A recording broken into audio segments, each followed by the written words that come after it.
Hey, it's Don, the Auction Professor here. Today I wanted to touch on another bolo item, and this is more than a bolo item. This is well beyond anything that would be considered bolo in my book. This is just something I have done for decades. It's search through your pocket change for coins. And I know people are going to say, you know, there's just not much money to be made and stuff like that. We've made thousands of dollars, and I do mean thousands, enough to buy a car off of our pocket change. No exaggeration, no make-believe on this at all. You find the right thing and you're in the know in the right time frame, you can make a lot of money. Era coins are usually where I make the most money finding stuff in my pocket. It's everyday coins for the most part that we find that I'm able to flip and do and turn into a lot of money. We're going to head over to the screen right now and I'm going to show you what I'm talking about. Show you why I look through every single coin I ever get. I never spend a single dime out of my pocket. It just goes into a jar until I can look through it. So let's hop over there right now. So here we are with error coins. This is the most productive area in coins you can find in pocket change or just bank bags from the actual bank. I look at every single coin that we get, and I do mean every single coin. If I get change from someplace where I'm buying something, it goes in my pocket, and I do not use it. I take it home, it goes in a bucket at the end of the week or whenever we decide to go through it. We look through them all, and then we sort them and just put them in big, huge, giant water, 5-gallon water jugs, I think they are. It's something we've done for a long time, decades, honestly. Some coins, obviously, are much rarer than other ones, but there's a ton of different varieties. One of the ones we've made the most money on and that we can still find even to this day are the Wisconsin quarter errors that there are. And I'm going to show you those, and we'll talk about that in a few more minutes here. But now this one's actually just a piece, a fragment that landed in there and it was stamped with a penny on a little fragment of an actual dime piece. It's a Planchet piece. A Planchet's the actual round blank that's stamped out in the exact shape of the coin without any design pressed into it. And those planchets are dropped into the die, and then the die is smashed down to make the coin. So if something else falls into that before it's actually die stamped with the design, this kind of stuff happens. Something like this would show up in like a bank bag, because when they do bank bags, it's just dumped out of big trays into bags. I think it's by weight, possibly. I'm not really sure, but these show up. They do show up. Bank bags, usually straight from the mint, are where you'll find something like this. People go to the banks locally and they'll just buy bags and bags or rolls of coins to search through because you have nothing into this. This is a free area that you can just make a lot of money in if you know what you're doing. There's coins in regular circulation that are worth tens of thousands, even $100,000. This one went for $1,995. It's just a tiny little piece of a coin. Now here is one of the most famous ones, DDO, that's double die. That means that the actual design was struck twice, and you can easily see that on here. Now most of these 1955s, there's also a 1972 penny, are like the two most sought after ones, but there's tons of other ones as well. Now most of them aren't this bad. Most of them are actually really close, and it's hard to even tell it's double die for an average person. This one is so obvious it's not even funny.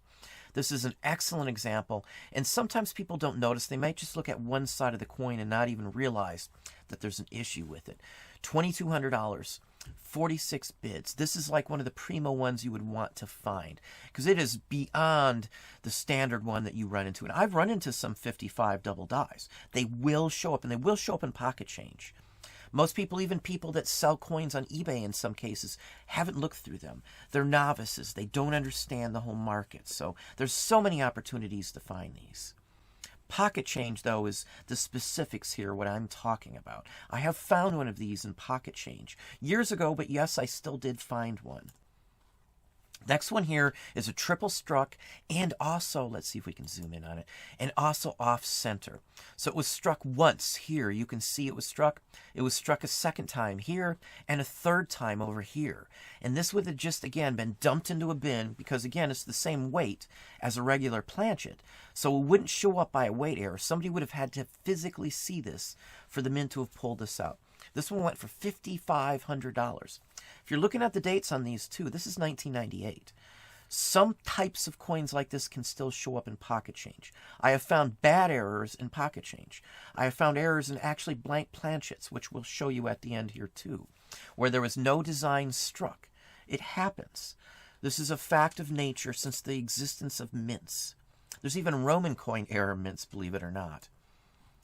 Here's another example of a mint error. There is a dime actually stamped on here. You can see actually the dime, the bust from the dime, as well as other factors on this penny across Lincoln's head. This is a 2018. They call it the 11-cent error. It's actually not, I would say. It's just the way it was struck. Straight out error from the mint. It hasn't been actually carded or slabbed. If this is slabbed, it will actually go for some more money. If you see what it says, found in seal $25 box of penny rolls. So again, this stuff can show up. I am not exaggerating. There are people who will look through tons and tons of these, my son included, just to find silver coins, because you can get free silver coins if you do and buy cases or boxes of coins from the bank. Again, I look through every single coin in my pocket every single time I get a coin. I do not spend a single penny ever until it gets to my house and I know it's good. So here's another one, same basic thing, and you can see his bust on there as well on here, as well as Lincoln's. Perfect example of this. Sometimes these happen because somebody missed a single penny or a single coin in a bin, and then that bin's dumped in with other coins, and then they're stamped like this. So $725. There's all kinds of errors, like wrong metal, where a coin will be struck on the wrong actual planchet, the wrong metal. Here's another example of an oddball one. Now here's another one here. This is a nickel. It was struck with a piece of cloth or something actually over the planchet. So the design of the fabric was mashed into the coin. Really an interesting one here. This is straight from the actual mint, I would imagine this showed up. This is the type of error that you want, these really bizarre ones. We found many bizarre ones, so there are opportunities to find coins like this. $700 on this one here. Now here's another one here. This is a Clad dime planchet. This means this penny was stamped out with a actual dime planchet. So it's in the wrong metal. It's not copper. It's got a copper core with a Clad surface on the top and bottom. This is a real good example of something you can find. On these off-metal ones like this one here, the quantity of metal is less than there would be for a penny, because obviously a dime's smaller. So these are usually thinner. I found a quarter once that was extremely thin, and I didn't get it at first. It's one of the first errors I ever found. And it was actually stamped on a dime planchet. And that actual quarter went for almost $300. Literally because of how it was stamped. I didn't have it slabbed or anything like that. It still went for $3. Had I had it nowadays, 10, 15, 20 years later, it might have been a $1,000 coin. So you've just got to watch out for errors in coins. I'm telling you, there's a lot of money. These are all things that show up in pocket change. Now here's another one. They call this one the Scarface. This is a $50 from 1952. It's got a line running down it, and it literally looks like a scar on his face. $460. Someone would miss that if they didn't have a clue that that is a thing. So there's just so many options to find coins. Like the first person who found out that there was an error in some of the state quarters for the Wisconsin one made a fortune, thousands, tens of thousands of dollars, until someone else found out about it, caught on, and then it got to be a big thing. That's the most we've ever made off of coins from our pocket change, and we made enough to buy a car. Not some junky clunker car, but a nice car. So I'm just telling you, coins can make your day. Here's another example of some older coins. If you look at the date, it has 1942, but if you look closely, you will see a 1 there. This is a 1941 where they basically just altered a die, it looks like. Now, I'm not sure on the history on how this came about, but there are many examples where there's a 2 that's a 3 over it and things like this. Now, I don't know if they recut the actual die, which seems to be the case, and they just didn't get rid of all of the 1. But again, the error itself is the issue. If you ever find one of these, you're going to have some good money. $431 for this. Some are rarer than other ones as well. Now here is a Sacagawea. It's the Wounded Eagle. Now let's see if I can show you what I'm talking about here. Doesn't look like they've got a zoom in. But basically there's a spear running through the eagle. It looks like he was shot with a spear. Now it's actually like a crack or something if I'm not mistaken. But this is one that you're going to find. This one shows up more than other ones, I would say. It goes for $500. It's not super, super rare because if you type in Wounded Eagle Sacagawea, you're going to find a bunch of these on there. But again, this is just something that people look for. If you don't know about this, this is probably the first time you've heard of a lot of these. So again, I've been doing this for decades. pulling out a change. Every single dime, every single penny gets searched. I don't care if it just came out from 2019. I'm going to look through it because who knows? You could find something that no one else knows about. It's where the money's at. Now, the next one here is a nickel struck on a copper cent planchet. And you can see the word planchet up there. That's the terminology. Wrong off metal. So this is actually going to be thinner than a normal nickel. You can tell the copper color on it. Again, these show up in circulation still. You might not realize that it's copper because of the color. You might just think it's dirty or something. So again, some of these off metal varieties go for thousands and thousands and thousands of dollars. Now here is the one that started me heavily into this. If you look at the one on the left, look at the actual corn stalk, the actual ear of corn on there. On the left side of the corn's one actual leaf that's bent over. The one on the right, if you look, it's got an extra leaf. That is the difference in this. Now this one also has an extra leaf, but it's on the high side. It's up taller on top. Now you'd have to look a little closer to see it. But again, there's different varieties. I think there's a high, a low, and a middle leaf on these quarters. Now, when we first found out about it, we ordered them from the bank whenever we could.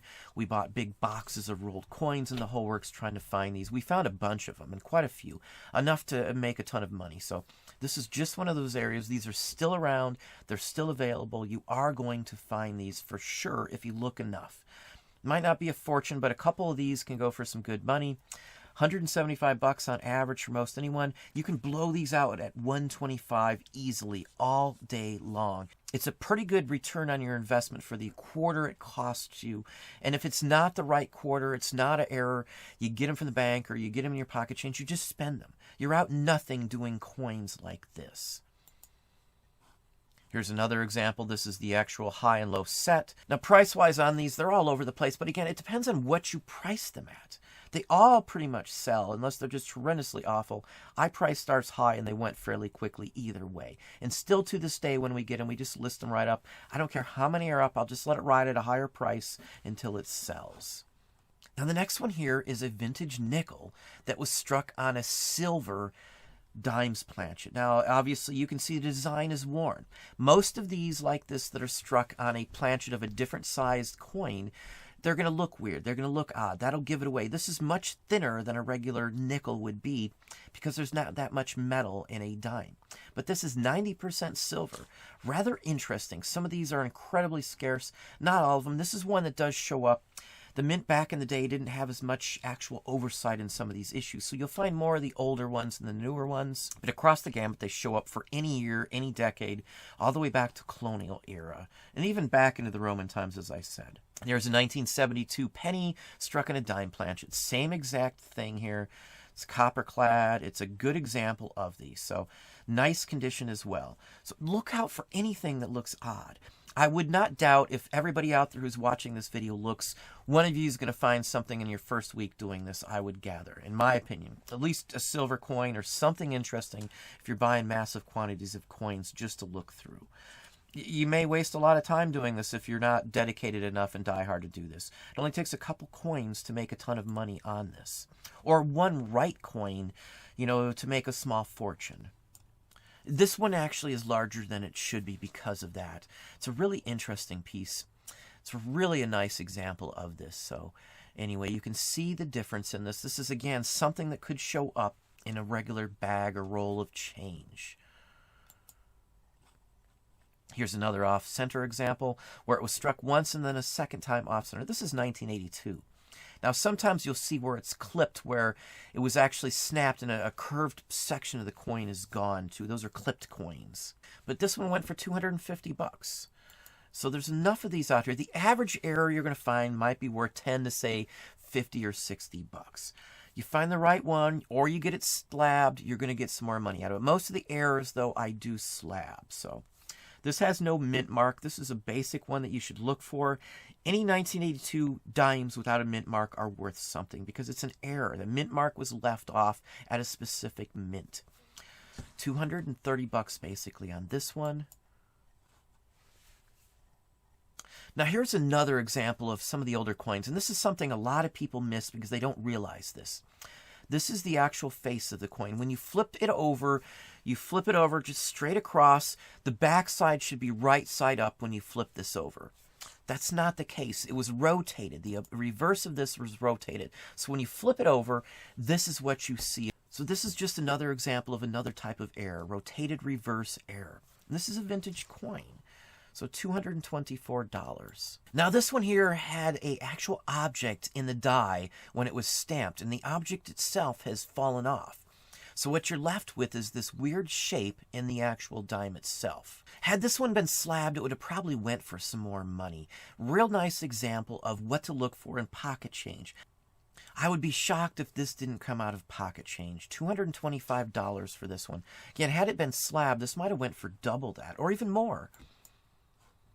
Now here's another oddball one, and this is something that somebody would miss very easily. This is a 1931 cent that's missing part of the date. Now, a lot of people might think this is wear to the actual coin, but it's not. I've run into one, not of this specific coin, but into another one where one of the digits was actually totally gone, and it was stamped out that way. Something that happens. $172 on this one here. So many types of examples you could find. You will be surprised at what's in your pocket on many occasions. Now, this is another example of why I say you have to look at every single coin in your pocket. You don't have to know that there's a 1992 double die. But if you looked at the face of this, you should be able to tell the example right away, very readily, looking at the digits. You can see it looks funny. It's almost blurry. $160 on this one here. Next one here is called a cud. Now, a cud means there's a chunk of metal on top where it shouldn't be, which you can see here. It was like smashed into there, I think is what it is. And it's actually deformed the back side as well when that happened. $220. It's obliterated the actual date as well. This is really interesting example. Again, something you will find in your pocket. Now here's a quarter that was off-struck. 1999, 50% off. This is a very nice one. $135. Again, you'd think these would go for a lot more money, but that's the fact that there's so many different errors out there that not everyone goes for a ton of money. Some of these types of errors show up all the time. Now here's just a blank Planchet error that I was talking about. It has everything the actual coin should have other than the design. It has the ribbed edges, it's got the raising, the paneling, everything else except the design. And any coin can be found as a blank. This one went for $134. It's actually silver, and it still only went for $134. Because again, these type do show up. We've found a couple dozen of these type of errors over the years, over 20 years of doing this. Mostly in rolled change, but occasionally they've shown up in pocket change too. So, rather interesting example. But that's what I have for you today. Well, there you go. Hopefully that gave you some thoughts, some ideas on it. This is an area that you can make an incredible amount of money for almost nothing other than your time. So hopefully you enjoyed it. If you did, please hit that like button down below. You can also hit the bell icon to be notified if I post new content or go live. Subscribe and tell a friend.